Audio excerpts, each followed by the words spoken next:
खान साहब को खुदा की कसम ये 2 घंटे के लिए बाहर निकाल के देखें, इनको चल पता जाएगा कि खान साहब के साथ पाकिस्तानियां वहां प्यार कितना करती हैं। ये एफआईआरों से ना वकील डरते हैं ना पब्लिक ने डरना। इन्होंने जो पहले ट्रायल करना था ट्रायल हो गया। अब जो अवाम है वो खान साहब के साथ खड़ी है और इंशाल्लाह ताला जो आज समाअत हुई है सफर केस के हवाले से, तो अल्लाह ताला पे हमारा पूरा उम्मीद है और खान साहब भी अल्लाह ताला पे इय्या का नाम तो वैया का नस्तईन।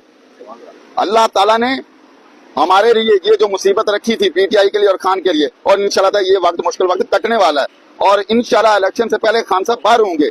इंशाल्लाह इलेक्शन से पहले होंगे और इलेक्शन भी खान लड़ेगा और इंशाल्लाह खान साहब बाहर आगे इलेक्शन लड़ेंगे। जो दिल करता कर लें, लेकिन हमें उम्मीद सुप्रीम कोर्ट से भी है, अपने आइन से भी है, इनके जो हथकंडे हैं इनसे नहीं हम डरने वाले। और इंशाल्लाह मैं आपको ये भी बता दूं, आप झंडों वाली जो बाकी बात कर रहे हैं तो जल्द अज जल्द बहुत जल्दी ये पाकिस्तानी अवाम पे निकलेगी, झंडे भी पीटीआई के आएंगे, पीटीआई के नारे भी लगेंगे और पाकिस्तान जिंदाबाद के नारे भी लगेंगे, इमरान खान जिंदाबाद के